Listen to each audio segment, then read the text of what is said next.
ಮಾತ್ರ ಗುರಿಯಾಗಿಸಿಕೊಂಡು ನಡೆಯುವಂತಹ ಇಂತಹ ಘಟನೆಗಳ ಬಗ್ಗೆ ನಾವೆಲ್ಲರೂ ಜಾಗೃತರಾಗಬೇಕಾಗಿದೆ. ದ್ವೇಷ ಭಾಷಣವನ್ನ ಹಚ್ಚಿಕೊಂಡು ಸಮಾಜದಲ್ಲಿ ಹಿಂದೂ ಮುಸಲ್ಮಾನರನ್ನ ದೂರ ಮಾಡುವಂತಹ ಕೆಲಸವನ್ನ ಮಾಡಲಾಗ್ತಾ ಇದೆ. ಮುಸ್ಲಿಂ ಮಹಿಳೆಯರನ್ನ ಅಗೌರವಯುತವಾಗಿ ಕಾಣುವಂತಹ ಹೇಳಿಕೆಗಳು, ಭಾಷಣಗಳು ವ್ಯಾಪಕವಾಗಿ ನಡೆಯುತ್ತಾ ಇದೆ.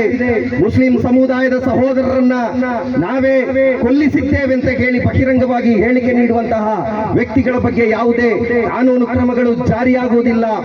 ಕೇವಲ ಫೇಸ್ಬುಕ್ ಅಥವಾ ಸಾಮಾಜಿಕ ಜಾಲತಾಣಗಳಲ್ಲಿ ಹೇಳಿಕೆ ಕೊಟ್ಟಂತಹ ವ್ಯಕ್ತಿಗಳ ವಿರುದ್ಧ FIR ದಾಖಲಾಗ್ತದೆ, ಅವರ ಬಂಧನಕ್ಕೆ ಇಲ್ಲಿಯ ವ್ಯವಸ್ಥೆಗಳು ಮುಂದಾಗ್ತದೆ ಅಂತ ಹೇಳಿದ್ರೆ ನಾವು ಅರ್ಥ ಮಾಡಿಕೊಳ್ಬೇಕು ಈ ದೇಶದ ಸಂವಿಧಾನದ ಆಶಯಗಳನ್ನ ಯಾವ ರೀತಿ ನಾವು ರಕ್ಷಣೆ ಮಾಡಬೇಕಾಗಿದೆ ಅನ್ನೋದನ್ನ.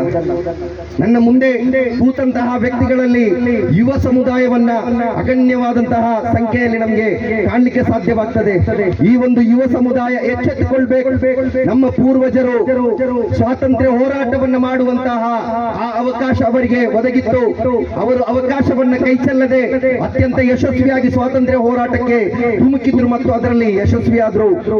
ನಮ್ಮ ಪೂರ್ವಜರು ಗಳಿಸಿದಂತಹ ಸ್ವಾತಂತ್ರ್ಯವನ್ನ ಉಳಿಸಲಿಕ್ಕೋಸ್ಕರ ಮತ್ತೆ ನಾವು ಹೋರಾಟ ರಂಗಕ್ಕೆ ಇಳಿಬೇಕಾಗಿದೆ. ಈ ಎಲ್ಲ ಸಮಸ್ಯೆಗಳಿಗೆ ಬಗೆಹರಿಸಿರುವಂತಹ ಕಾರಣ, ಈ ಬಗೆಹರಿಸಿರುವಂತಹ ಪರಿಹಾರ ಮಾರ್ಗ ಒಂದೇ ಆಗಿರ್ತದೆ, ಹೋರಾಟ ಮಾತ್ರ. ಹೋರಾಟದಿಂದ ಮಾತ್ರ ಇದನ್ನ ಹಿಮ್ಮೆಟ್ಟಿಸಲಿಕ್ಕೆ ಸಾಧ್ಯ. ಇಲ್ಲಿರ್ತಕ್ಕಂತಹ ರಾಜಕಾರಣಿಗಳನ್ನ ಅಥವಾ ರಾಜಕೀಯ ಪಕ್ಷಗಳನ್ನ, ನಮ್ಮ ಆಡಳಿತ ವ್ಯವಸ್ಥೆಯನ್ನ ನಂಬಿ ಕೂತ್ರೆ ಯಾವುದೇ ಕೆಲಸ ಆಗ್ಲಿಕ್ಕೆ ಸಾಧ್ಯ ಇಲ್ಲ. ಆದ್ದರಿಂದ ನಾವು ನಮ್ಮ ಎಲ್ಲ ಕೆಲಸ ಕಾರ್ಯಗಳ ಮಧ್ಯೆ ಈ ದೇಶದ ಸಂವಿಧಾನವನ್ನ ಅಧ್ಯಯನ ಮಾಡುವುದರಲ್ಲಿ ಮುಂದಿನ ದಿನಗಳನ್ನ ಕಳೆಯಬೇಕು. ಅದಕ್ಕೆ ಕೆಲವು ಸಮಯವನ್ನ ಮೀಸಲಿಡಬೇಕು.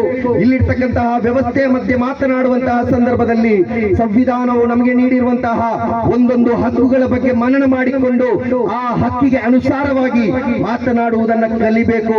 ಅದು ಒಂದು ಸ್ಥಳೀಯ ಸಂಸ್ಥೆಯಿಂದ ಹಿಡಿದು ವಿಧಾನಸೌಧ ಸಂಸತ್ ಭವನದವರೆಗೂ ಕೂಡ, ಪೊಲೀಸ್ ಇಲಾಖೆಯಲ್ಲಿ, ಮಹಾನಗರ ಪಾಲಿಕೆಗಳಲ್ಲಿ, ಇಲ್ಲಿರ್ತಕ್ಕಂತಹ ಎಲ್ಲ ಅಧೀನ ಸಂಸ್ಥೆಗಳಲ್ಲಿ ಮಾತನಾಡುವಂತಹ ಸಂದರ್ಭದಲ್ಲಿ ಸಂವಿಧಾನದ ಆಶಯಗಳ ಮುಖಾಂತರ, ಸಂವಿಧಾನದ ಆ ಒಂದು ಮೂಲಭೂತ ಹಕ್ಕುಗಳ ಮುಖಾಂತರ ಮಾತನಾಡಲಿಕ್ಕೆ ನಮಗೆ ಸಾಧ್ಯ ಆಗ್ಬೇಕು ಬಂಧುಗಳೇ.